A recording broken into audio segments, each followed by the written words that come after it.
irrespective of the fact that he's like probably the 700th richest man in the world, he's founded Infosys. He's an extremely knowledgeable person who probably has good intentions at heart. So Mr. Murthy is definitely coming not from the worker's perspective.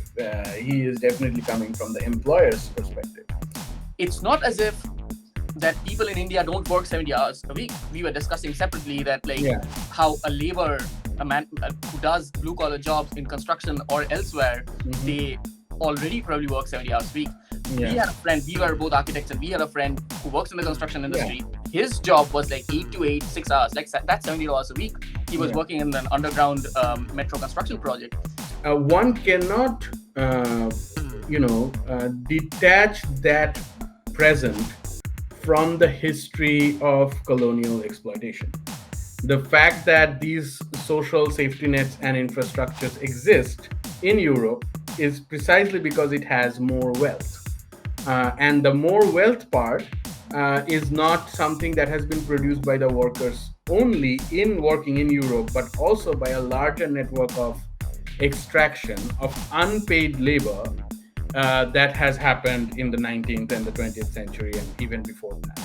It also doesn't make sense for us to go overboard and work 70 because okay, if everyone's works 70, a lot of people's job works in the hospitality. If no one has time to go to the restaurant, what are they working 70 hours for?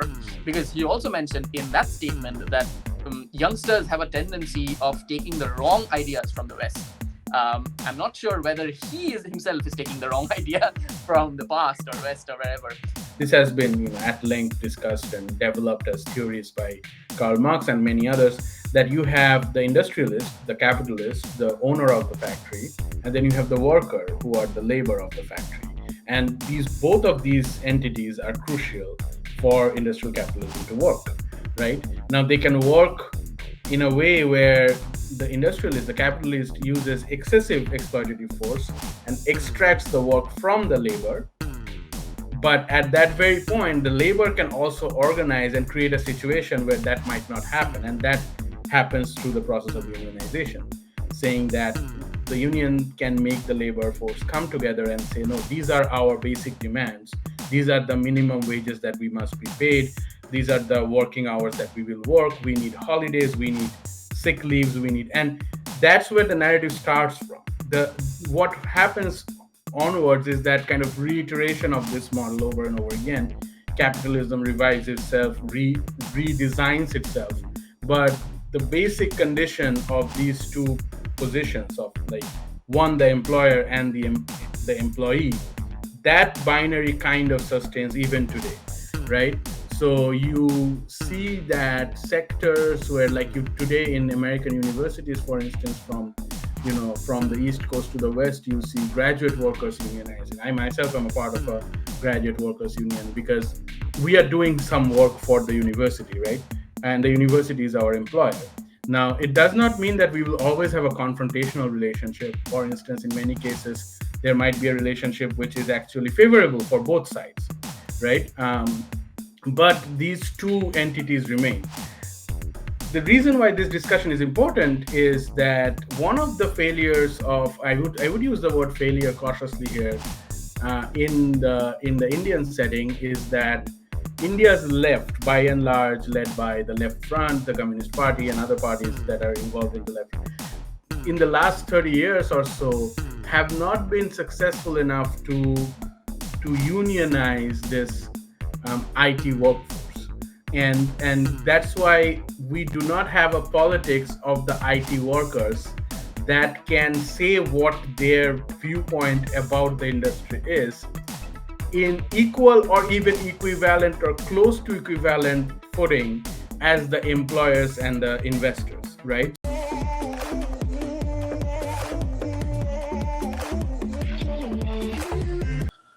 Welcome, everyone. Welcome to Dint News. We are back with another episode of this lifestyle podcast. Obviously, today we have to talk about this 70-hour work week that's all over Indian news. Narayan Murthy, who is supposedly the digital one of the primary co-founders, like one of the primary founders of the digital revolution in India. Narayan Murthy, the founder of Infosys, he has controversially said that the youth of India, the youngsters of India, need to work like 70 hours a week to take the country forward. And obviously, we'll debate that because that's a lot, 70 hours a week, but it's also like he has definitely some point maybe. But so we'll more talk about that. I have with here, just like last week, we have Shomo Dashgupta. Shomo is a researcher at the University of Illinois Urbana-Champaign. He's doing his PhD in architecture and urbanism and the development of India in the post-21st century. Shomo, welcome. Hi, DJ. Thank you. Thank you Yeah, for having me. thanks for joining us. I'll dive directly into the topic. So, 70-hour work week. Where do you think Mr. Murthy is coming from? Because he, at his position he is at, obviously, irrespective of the fact that he's like probably the 700th richest man in the world, he has founded Infosys. He's an extremely knowledgeable person who probably has good intentions at heart. Yeah. Where does he come from with this 70-hour work week comment? So yeah, to start with, I must say that this whole, like, over the last week, my social media feed has been flooded with different clips and memes around this particular comment, where Mr. Murthy has made this kind of very bold claim that youngsters of India must work, and I'm emphasizing the must, 70 hours a week and take the country forward. And again, as you mentioned, Narayan Murthy is a highly influential and very famous, highly respected individual. He is definitely one of the central figures in the IT revolution of India, the digital age that we live in, the 21st century. Without his contribution, this whole IT revolution's picture would look different. And also, he's a very politically powerful and important individual as well, right? So he is, of course, through his statements, can influence policy, can influence and may influence future directions of the industry. So we have to take him seriously. We cannot not take his statement, uh, consider it with certain degree of gravity. But I'm glad that, in a way, that he has made it possible for youngsters of India to be involved in the discussion of how many hours they should work. I think that we need to at first be very clear, and this is very difficult to do in today's time, that I personally am here not to discuss Mr. Murthy as a person. I mean, he's definitely, again, a distinguished individual. I am here to position Mr. Murthy in the conversation of 70 hours a week work, right? So Mr. Murthy is definitely coming not from the worker's perspective. He is definitely coming from the employer's perspective. And also, he's not I wouldn't say, I mean, all good health to him, but he's also not the youngsters that he is talking about. So he's talking about people closer to our generation, maybe the millennials, maybe the Gen Zs, maybe the upcoming generation of India. And India, like 1.5 billion people, has one of the highest numbers of young people, or like people whom we may consider, their late teenage to mid 30s, whatever the working definition of youth is. And that's a huge working population, and at the same time, that's a huge resource for not only India or South Asia's economy, but the world economy. Like, the entire IT industry is dependent on this population working overnight. We all know the history, the cinematic understanding. It's in popular culture, the IT guy from India, the stereotypes and all that. So c- making such a big statement, of course, to me, it seems to be not considering two major things. One, firstly, the perspective of what the worker wants. So if 70 hours a week is the work demand, then the first person we should be considering about, like, what their viewpoint is the youngsters of India. So we need to kind of first position Nayan Murthy as someone who is neither the youngster nor the worker, but the employer. So we need to consider that perspective, which is missing from the statement he is kind of imposing, if I may say, on the population. And the second part, I think, is more important, that whenever we hear about this larger narrative of that Indians need to work more, India needs to take the country forward, and this falls under the shoulder of this broader narrative of youth. And my question is that, what does the youth feel about it first, but also what is the return on this? What are the working conditions? What are the compensations? What are the benefit of this working extra hours? And I think that's where I would like to start problematizing this whole proposition. Firstly, by allowing ourselves to be critical of people of our fathers and grandfathers' age. I mean, this is another thing about India, that we tend to take senior people as at their word. We are not, we somehow are shy or somehow hesitant of critiquing them, raising questions towards them. And this, of course, doesn't come from a place of disrespect. It comes from a place of where I am simply problematizing this proposition as someone who would identify with the youngsters of India in terms of age. Yeah. Um, that's a fair point, because that's what I mean. That's what I think you're right on a multitude of factors, of course. But hearing what Narayan Murthy had to say, I personally think that he was just like coming from, and multiple people have said that he was coming from the perspective with just that he probably didn't like, he did a blanket statement like probably all old grandfathers do, I guess. But then he was probably coming from a place where he said that at this point in the India's history, we are really at a place where we can take advantage of our position, and the youngsters, who only the youngsters can work, they need to go extra and they need to go work more for their country. I understand that, but I still have certain problems with that, based upon almost I agree with you on certain facts that you only mentioned, that like it cannot be a blanket statement. It has to, Yeah. we have to like go into that. Okay, what are the who are the youngsters, first of all, he's talking about? Mm-hmm. Because it's not as if that people in India don't work 70 hours a week. We were discussing separately that like Yeah. how a man who does blue collar jobs in construction or elsewhere, Mm-hmm. they already probably work 70 hours a week. We Yeah. had a friend, we were both architects, and we had a friend who works in the construction Yeah. industry. His job was like 8 to 8, 6 hours, like that's 70 hours a week. He was Yeah. working in an underground metro construction project. So Right. people in India, and he's a youngster, he's a youth. So people in India, a lot of people already work 70 hours a week. So it was Yeah. not about that 70 hours thing. It's also like narrowing down on just like a statement that we need to work harder, and that will contribute to our nation building. We are at a stage in the history where we understand that, okay, those are the stuff that has happened, but I mean, do we really want that? What do we want? What that extra mile goes on? We Yeah. need to go into much more detail into that. So that's my number one point. And then I have another point, which is kind of going into what we are seeing in Europe and larger other countries right now. There is a talk about, especially in the corporate world, probably there is a talk about uh, lessening our work week from Mm-hmm. traditional 40-hour work week that most of us are used to. A lot of us, I'm not sure about most of us, but to 30-hour work week, 4-day work weeks, which effectively, if 8 hours we consider as a work day, it's like for 32 hours work week.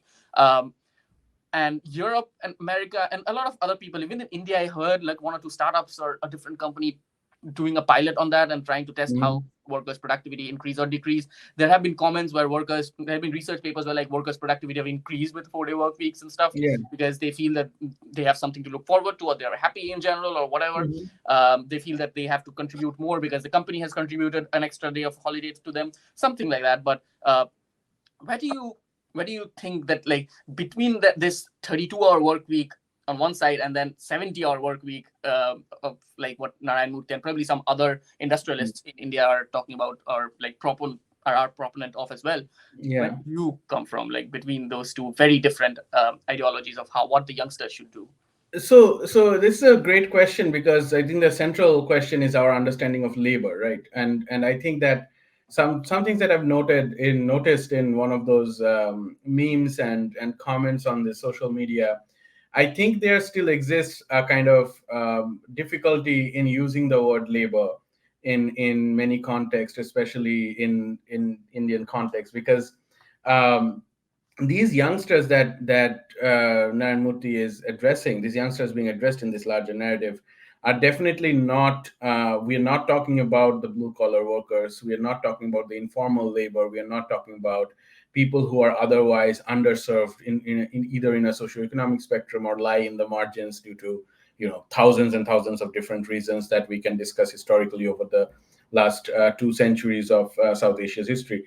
We are definitely talking about youngsters as in like college educated, English speaking people like you and me who are tech savvy, who are employed in either in the IT sector or like in the design industry, in many other entertainment fields and all that. So I would suppose, I would presume, and I wouldn't be someone to speak on the other forms of labor that I'm unaware of. We are talking about white collar jobs here, and by which I mean that you have the privilege of working inside an air conditioned office. You're probably working in a like sitting, like you're sitting on a table. You're working with computers and internet and whatnot. So that's the kind of youngsters that is being addressed in this whole debate.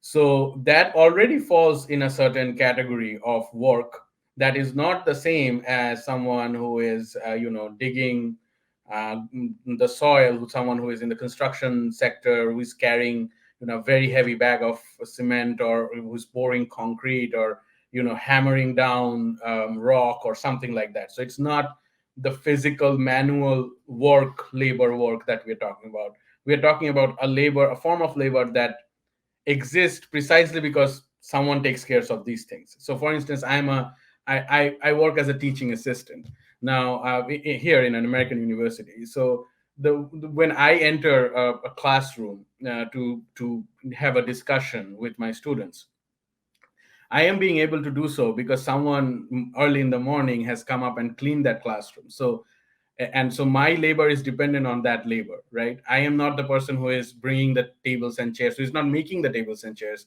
who is not cleaning the classroom. So those physical labors, my labor is derivative on that labor, right? Does that make sense?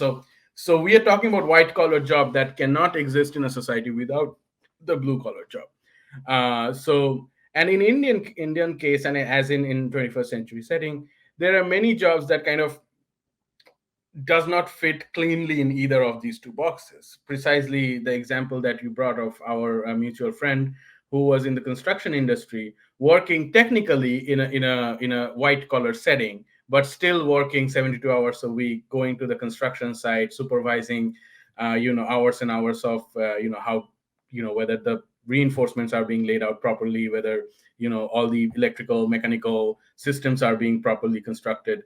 So he was not the person probably pouring the concrete, but he was equally crucial in the process for someone to, someone being there to supervise the pouring of the concrete, from because he's more skilled in a sense to know, how the engineering would work. So, and yes, like you said, people are already working 70 hours a week. So why is this kind of reinforcement? Why is this kind of like kind of a there is a mild, I wouldn't use the word reprimand, but there is this kind of I'm kind of frustrated, increasingly becoming frustrated with this, and probably this is because of my own bias, is that there is this tendency to infantilize the youth, and it can become a kind of an argument into ageism at large, that somehow people in their 20s and people in their 30s need to be told about what they should or should not do, how much they should work even more. And we all have been part of that kind of era where our people who are, from our senior generations have been kind of telling us that you need to work more, you need to work more, you need to work more. I think that also there is this kind of trace of that as if Indian youngsters are not working enough. It's not about the hours in the week. It's about that their productivity is not up to the satisfaction of the employers, and they need to somehow do something more. They need to kind of contribute more to this kind of mythical, the myth of the nation building project. And now I don't have a problem with the proposition at large, because the proposition is, as you mentioned, rather simplistic and does not talk about many other things. It's just one line: you should work 70 hours a week. For what? Where? how am I working, what are my benefits, what are my pay packages, what are my wages, what is the work environment, how supportive is the nation state's infrastructure in my education. Why is it that you people like you and me who can afford to otherwise, or through either scholarships or loans or otherwise through other means, many of India's youngsters choose their preferred higher education in Europe and the United States and Canada and Australia? Why are the youngsters of India not being able to be satisfied with the higher education infrastructure that is available in India? So, what is being done for the youngsters need to be put next to the question what the youngster needs to deliver, right? And I think there lies a possibility of like a very uneven battle between someone at the figure of Narayan Murthy and someone like you and me, just having this podcast blog like conversation. We definitely do not yield as much power in that conversation. Neither does millions and millions of youngsters who are working in different sectors across offices in Bangalore to Hyderabad to Mumbai, Pune, Calcutta, Delhi. So we need to kind of put their experience, their lived experience, or if I may say, worked experience in these sectors versus whether they are satisfied with the salaries that they're getting. Are they satisfied with the work environment? Are they, I hear from my friends in Bangalore that they spend about 2 to 3 hours just traveling to their workplaces, right? And so in those 70 hours, you have to consider that, that, like, if you cannot afford a home close to your workplace, then there is a larger question that again points to our fraternity and community of urban planners and architects, that we have created a work environment where 3 hours is just going to work and you're not getting paid for those 3 hours. And then so you are already spending for like a significant amount of time in just traveling to your workplace. And I think that the larger question that you said, that in other sectors in Europe or America, we keep hearing these things, that lessening the work week or lessening the hours of work in a week. And I think that it also comes in this kind of a not a post COVID. I wouldn't say that the pandemic is over, but definitely it's much better globally as a scenario than what we all went through in a couple of years ago. So I think it comes from that area where working from home was possible and was done, especially for people who could afford to work from home. Not all sectors, definitely. Again, the computer based, internet based sector who could afford to work from home. And it showed that there is an increase in productivity perhaps. And I'm not again the expert in the statistics, and by and large I think it makes sense if you are well rested, if you spend time with your family, your friends, or whatever kinship network you are part of, and you choose like a more decent amount of working hours in your day.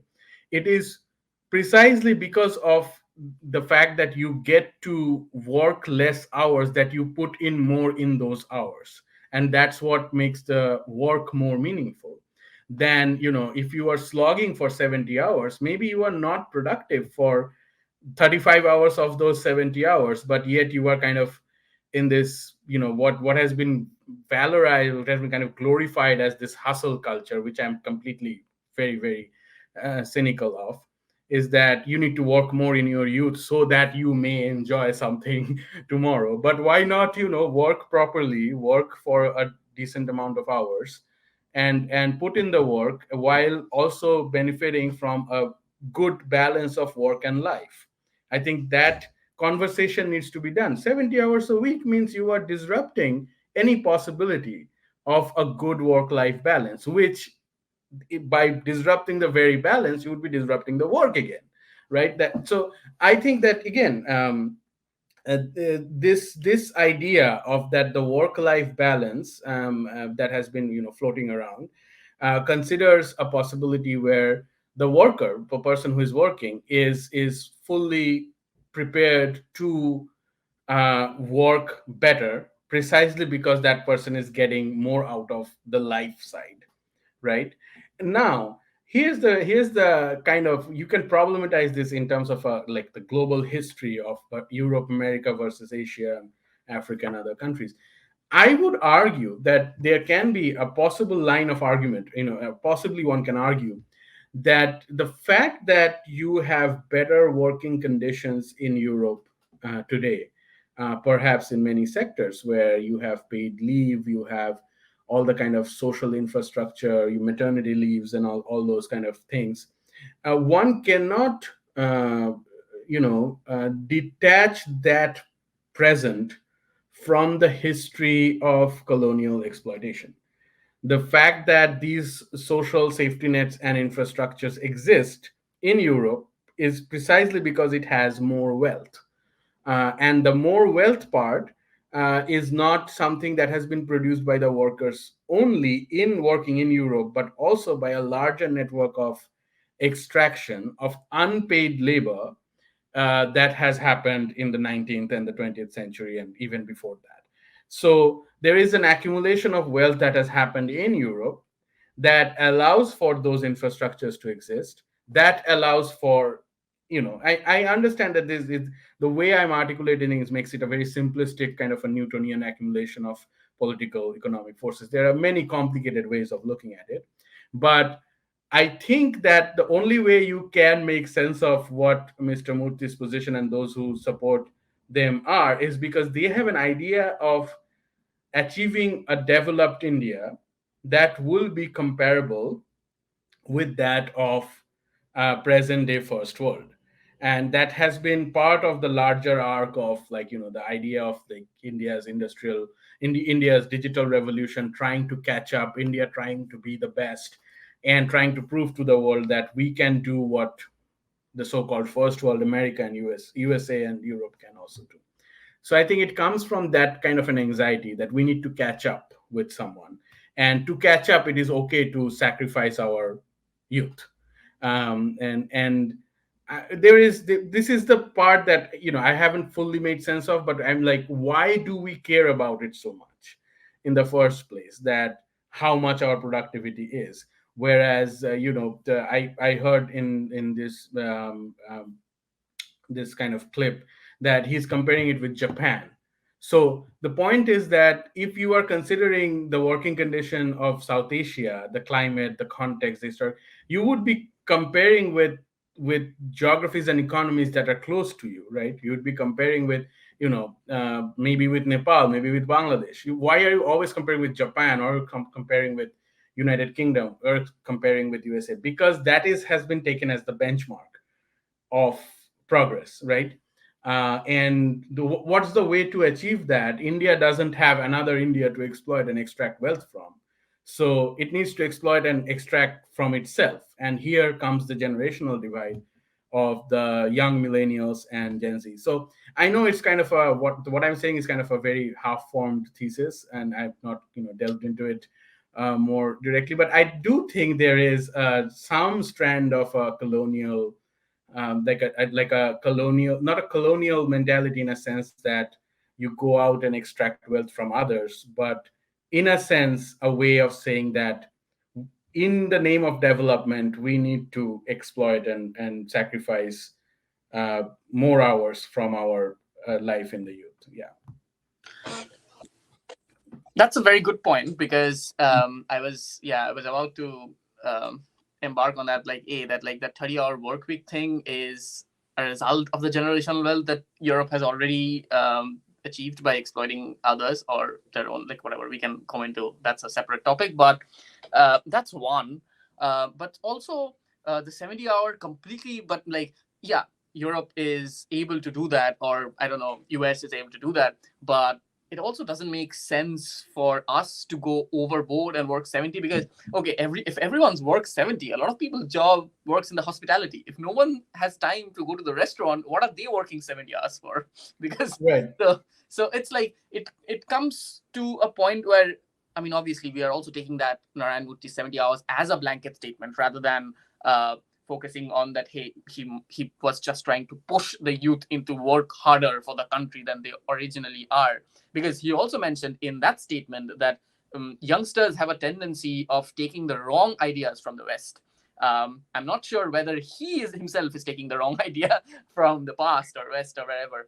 Well, clearly we live in a very polarized world, and I mean, there's your wrong idea is my right idea. This is the world we Yeah. live in. We do not live in a world where any form of conversation between different ideological positions can happen in a way that we can exchange ideas. We live in a world where ideas tend to make us fight against each other. Yeah. Yeah. So, so yeah, whatever wrong ideas the youngsters of India are taking are probably right ideas for them, and probably the wrong ideas are being taken by someone else. You never Yeah. know. Yeah.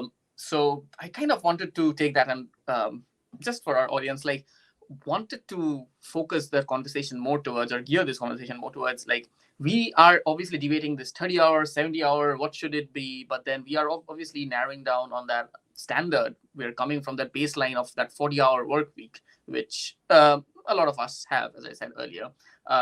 So where does that come from? Because I'm not sure in history when they were like in a theocratic state with kings and stuff, with people in a mostly agrarian society of the past, with most people delving into manual labor in the fields. Hmm. I don't know. There was like a set work day. I don't think uh, they had like a clock, like an atomic clock, Yeah. like told everyone that it's 5 Yeah. p.m. Check out of your system and or something like that. So obviously, I'm just coming up from a very cynical manner, but uh, where does that 40-hour work week start from and what was the idea behind that? Right. Because I would assume that there was more work week before that. Like obviously we have all read history with kings exploiting Yeah. their peasants and all of that, like federal lords and everything, feudal lords Right. exploiting peasants. So where does that come from, and how did we, just looking at history to understand that, how did we get here? um, Right. So, this deserves like a very in-depth like your question is great. It's a great question, and I think that this deserves like an in-depth discussion of labor history and industrial history throughout the 19th and the 20th century. And I'm not a labor historian, and so I will just share what I know. The way to look at this is the transformation of European societies at large in the 18th and 19th century, from mostly an agrarian and feudal society to an industrial society. So you have the possibility of doing what is known as mass production due to kind of technological transformation and this creation of factories. So like, one of the films that I always look at is Modern Times by Charlie Chaplin, where the worker kind of dances in the uh, factory floor, and that's a dissent against this age of machines and factories. But that's again a 20th century setting. The moment this kind of feudal agrarian society, which is like monarchical society, which is where the primary means of productions are from the field, from agricultural work, and that's like that consists of the larger so-called labor. um, when that means of production changes into factory-based productions, where you can like have a very high productivity because you involve an interface where the man is working with the machine. And here I use the word man consciously, because it was mostly men. And again, there can be a whole another conversation about the gender divide in this world, which again deserves a separate and equally significant discussion. um, so I think it is in the 1920s, I think 1926, where you have this, like huge figure of America's private, is like the, how do I say it? The American capitalism is like kind of represented by this figure called Henry Ford, who benefited from this primitive accumulation and started the Ford Company, which is like today we have all these cars. He was one of those figures in the early 20th century who adopted this 5 days a week, 40 hours, 8 hours a day, which is like 40-hour week work framework. But it would be unfair to say that he just did it out of some good wish for the worker. There was also a consistent movement called the labor movement, or unionization of these labor forces, which again takes, mostly understood through the lens of Marxism, although historically, I think labor unions pre-existed Marx. I mean, there was forms of unionizing and demanding better wages, better working conditions, and better conditions of work hours, or kind of fixing those things so that society doesn't fall into a total exploitation of the labor force. So there has been a steady politics of that developing throughout the 19th century, and it still exists today all over the world. And you can go into the debate of capitalism versus communism. Here again deserves another set of, like, maybe a series of podcasts. And again, I'm not the I wouldn't say I'm the expert on that topic in a sense. But this deployment of the 40-hour week is not coming from Henry Ford in a vacuum. The more important thing here to notice is that it comes with the early 20th century and the 19th century labor movement and labor unrest. So, in order for the factory to be productive, this is the way I understand it. So, in order for the factory to be productive, the worker need to be reproduced every day. So, the worker needs a well rested day so that they can come back and work for the factory again, right? They need holidays in the weekend so that next week they can come back and work, right? And we are not talking about the white collar jobs of today. We are talking about blue collar jobs where your job is to, use a wrench and, like, make a machine by your hands. So that deserves some sort of a different attention to the nature of labor involved here. Um, and that kind of becomes, I think, the industry standard in the West, largely. Of course, there are many, many other ways of looking at it, but mostly because when you have a industrial capitalist society, you have these two categories. And this has been, at length discussed and developed as theories by Karl Marx and many others, that you have the industrialist, the capitalist, the owner of the factory, and then you have the worker, who are the labor of the factory. And both of these entities are crucial for industrial capitalism to work. Right now, they can work in a way where the industrialist, the capitalist, uses excessive exploitative force and extracts the work from the labor. But at that very point, the labor can also organize and create a situation where that might not happen. And that happens through the process of unionization, saying that the union can make the labor force come together and say, no, these are our basic demands. These are the minimum wages that we must be paid. These are the working hours that we will work. We need holidays. We need sick leaves. And that's where the narrative starts from. What happens onwards is that kind of reiteration of this model over and over again. Capitalism revives itself, redesigns itself. But the basic condition of these two positions, of, like, one, the employer, and the employee, that binary kind of sustains even today, right? So you see that sectors where, like, you today in American universities, for instance, from the East Coast to the West, you see graduate workers unionizing. I myself am a part of a graduate workers union because we are doing some work for the university, right? And the university is our employer. Now, it does not mean that we will always have a confrontational relationship. For instance, in many cases, there might be a relationship which is actually favorable for both sides, right?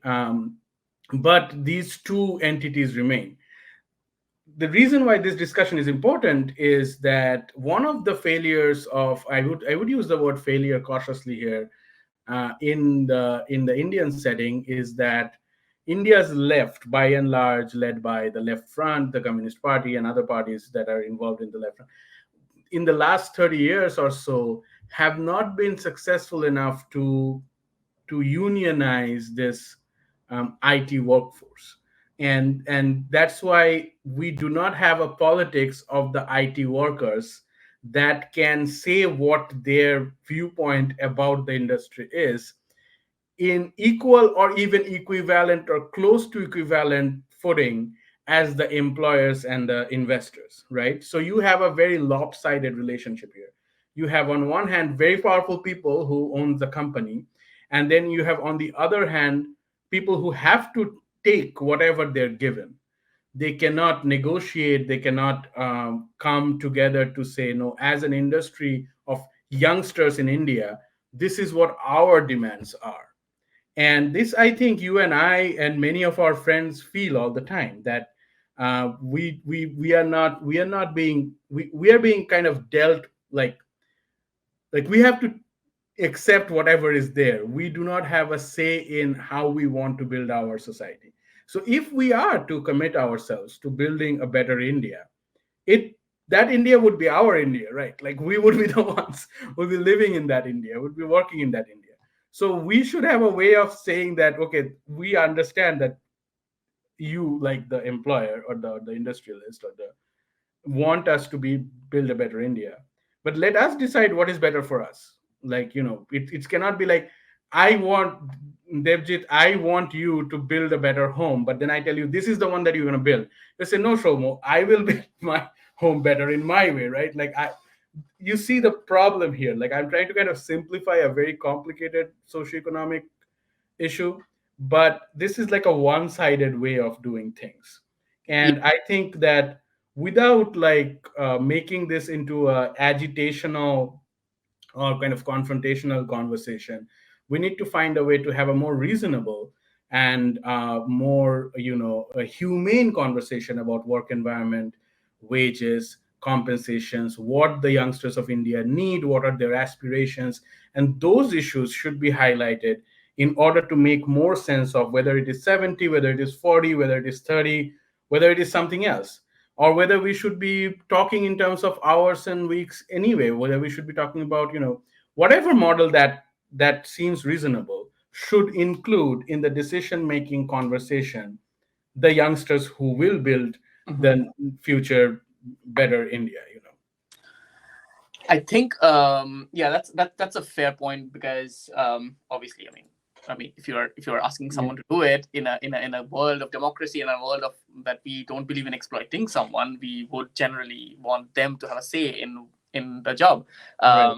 So that's one. But also a good point that you have raised is that um, the 40-hour work week, even though it was a simplification of like from probably the earlier existing setting, which was probably just exploit the workers, it came out of uh, probably appeasing a bit to the worker. Maybe after the unions happened, maybe after the workers understood to regroup and negotiate their deal.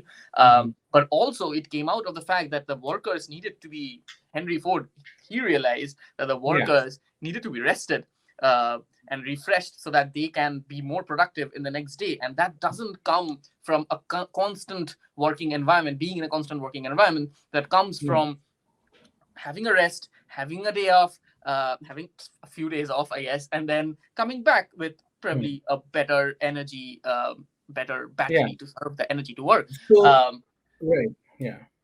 and so, So having we said need to. that, I Yeah. kind of want to go in there. I'm pretty sure Hmm. I'll let you comment more Yeah. on Yeah. that. But I kind of want to just like probably end the discussion. We have almost touched each of these points, but kind of want to end this discussion on that. What are the general problems of just demanding youngsters without understanding their opinion? I just read an Indian Express article. Uh, it said that, has anyone thought about asking Gen Z what their opinion on the 70-hour work week is? And out of 35 people interviewed, 32 said that Narayan Murthy needs to chill a bit. And then, I mean, I think so. I I mean, think so. I think that I totally agree with that sentiment. yeah. And so it's like, what are the problems of making these blanket statements that the youngsters need to work hard, and especially in a country where we generally are seeing that not only it was inequality was always a problem in India, but now we are seeing so much. We just did a podcast, and it should be releasing, audience. The link shouldn't be in the bottom whenever we release this. Is that India is 122nd, sorry, 111th. Don't come at me, Mhm. right wing parties. Yeah. 111th out of out of 125th in the recent global hunger index, which, Right. although the government has denied, and like Yeah. the methodology, it like points to the general inequality. So 70-hour Mhm. work week, a youngster works do Yeah. they get the direct benefit from it, or it's just like okay, fine, your country will be great and stuff, and at trickle down economics you'll probably benefit from a better infrastructure sort of thing. So in that norm that we are seeing in current India, what are the general problems of just making these blanket statement, or just probably demanding the youngsters to work hard Right. in like in to be just like in to just while giving the reasons of nation building So as the so only. here in the so in my understanding, and especially this is my understanding formed by taking several courses here in America in many departments, including urban geography, sociology, and my general understanding, and this is the understanding of I would say the academic left here in United States, and at large, anyone who is not getting a share of the profit of the product being sold in the market is technically an exploited labor, right? Like, so what isn't like my understanding of exploitation is basically that you are doing a work for you are making a thing for me, right? So you make this cup for me, right? And I give you the cup making machinery, so I invest and I buy those things, and I also bring the material needed, maybe the ceramic, the clay that is needed to make this cup, the kiln where this cup needs to be kind of baked and made into a cup, right? So you make this cup for me, I give you $5. But then, and my other material cost, let's say that's another $5, right? So my making cost is $10, right? And I sell this cup in the market for $30, right? Now I keep those $20 as profit in my pocket, right? But I only keep giving you $5. Tomorrow I sell it for 50. I keep the $40 in my pocket. Next day I sell it for 100. I keep $90 in my pocket. You keep getting $5, right? Maybe I give you a raise and say, okay, now your salary is $6. In any of these cases, you are always being exploited because the profit that I'm generating from the market is arbitrary, and arbitrary in not in a sense that it's random, arbitrary in the sense that it depends on how much demand of this cup is there in the market and at what price I can coerce the customer to buy it. So I may advertise and say this is the best cup in the world and you should buy it, and people will pay up like a huge price for it. It's a damn cup, but people are still willing to pay $100. But I get to keep the $90 because I have made it possible for this cup to be sold at that price. Unless I am giving you a percentile share of the profit I am making from that cup, I am giving you a steady wage, so as to speak, I'm giving you $5 or $6 or $8, I am exploiting you, right? Now the question is that in any industry, and there are certain industries, certain companies that also in their salary package do give a kind of share percentage of their companies. Now, I'm not going into details of those. Those are very high-end corporate jobs, right? Where you get in your salary package, a part of your salary is the share of the company. So if the company does better, you can sell your shares, or maybe you cannot sell your shares. There are different rules about that, but you get like that percentage share. Now, the question here is that we are not, by virtue of making a 40-hour week or by a 30-hour week, we are not ending the circuit of exploitation. We are not changing the model here. The alternate model that was there, that's right now on papers only, that was of like a socialist state where the state owns all kind of means of production and the worker is kind of glorified as like this owner, the proletariat as the uh, person or the people who own the means of production. there there I do not even exist. So I as an employer do not exist. You own the factory along with your co-workers, and whatever profit you get. And this is another misleading conception that a socialist state doesn't have a market. It still has a market where you sell the cup, and no matter at what price you sell it, the selling price, the profit that you make, is distributed equivalently within the workers, right? So no one gets to keep the extra profit in their pocket. Now, this is a very, diluted, simplified understanding of how the work happens in my understanding of it. Now, in India, these conversations are happening. Of course, they have been happening forever, like at least since the mid of the 20th century. But somehow in our generation, this conversation about wage versus labor, and along with comes the conversation of how many hours, working conditions, infrastructures, health related infrastructures. Like, for instance, if you're working in the US, it is kind of customary for your employer to pay for your health insurance beyond a certain level of work, right? Like, I'm sure that in the university that you go to, if you're working as a teaching assistant, it's expected that the university will pay for your health insurance.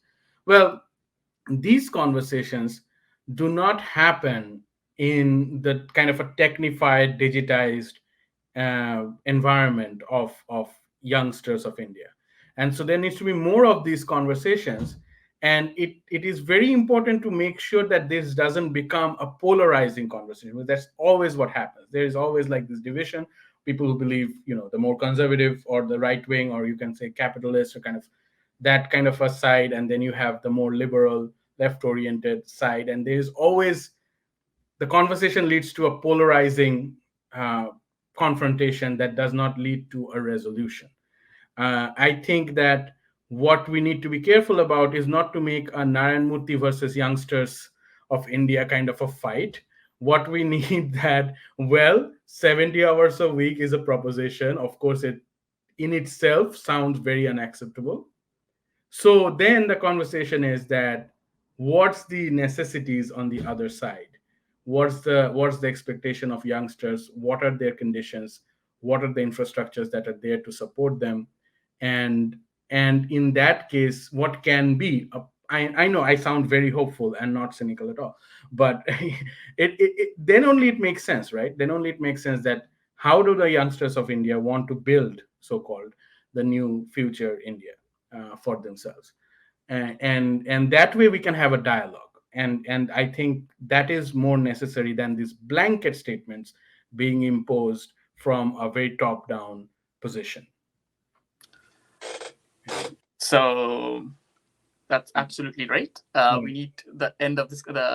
That's a great point to end. Yeah, I can go on and on. And like, Yeah. I know I have repeated myself several times. So Yeah, uh, but probably in different yeah. contexts, and I feel that's a good way to end, because we don't want to put a mentality that, hey, this is a, like, we don't want to say that, hey, Narayan Murthy, he doesn't know anything, he doesn't know about the youth, and Yeah, he's he just making it certainly does know a exploitative. lot. He wants to exploit the workers, as probably Henry Ford or other industrialists did. And we also don't want an um, an idea among the youth that this is a grandfather, he doesn't know anything. Yeah, Like, so saying, yeah, and we don't need to work, because we clearly do. uh, like India, as you mentioned in one of the, which probably I should like probably highlight this, that like India, as the Europe didn't have, India doesn't have an India to exploit, which is probably a nice statement. And we as Indians, we can't, hey, we got dealt probably a slightly poorer hand at this point. But we need to make the best of it, and we need to come together and yeah, work for it. If the idea of the world is progressing with a nation state, and your privileges come from being part of which nation state you are a part of, then yeah, we definitely need to come together and work towards making the best of it. But yeah, definitely there needs to be a dialogue for this, and just a one way information yeah, flow, that hey, yeah. someone does it and someone has said So it, and that's why we need to all work together, will not work. yeah, um it won't. Yeah. and with that, I guess Yeah, that's it. and I just want to say that my favorite moment of this conversation with you is that on one hand you have such a towering and famous figure saying that Indians needs to kind of do more work and all that, and on the other side you have the Gen Z commenting on social media that just chill, right? So you have this situation where sometimes saying things from a very privileged, powerful position do not actually, like, convince the Mhm. listener. Yeah, it So it doesn't work. doesn't. It People would Yep. not take this seriously, and I am pretty sure that the youngsters of India would see through the flaws in such a broad claim, Yeah. because they are the workers, and so and we are. I mean, we are all part of that larger so-called youngsters of India globally, Yep. and we will see that, hey, this doesn't sound okay to us. And but the next question is, then what do we do about it, Mhm. right? and I think that we can figure out in our next podcast. Yeah. Yeah, definitely. That's Yeah. probably the topic of the next podcast, or probably the topic that the people like Narayan Murthy or Mm. other industrialists who really want this to be a norm, where people really Right. work harder than they're actually doing for the larger nation building projects. They should probably come up with some solutions, because obviously, as we Mhm. like probably iterated through and through this podcast, that just like a one-way dialogue doesn't really help anyone, Right. and it probably will come back for with mass protests and Mm. disruptions in the whole chain Yeah. of productivity that they want to establish. So with that, I think that was a great podcast. Great. We had some good discussions about it, but we'll probably be back with the next one. This is our time to finish this. Thank you everyone for listening in. We are Dent, democratize your nation today. Another slight of a pitch that we'll probably be releasing an app pretty soon, and we'll share the link when it comes through, probably in a month or so. So everyone who has watched, who is still watching it, I am assuming that you would still watch it for 5 more seconds, and probably would be interested in downloading that and giving us your feedback. It's a debate platform where we effectively want people to comment and understand their opinions in topics like these, where we need mass participation to understand what the general idea about some topics are. So thanks for tuning in, and keep watching Tint. See you in the next one.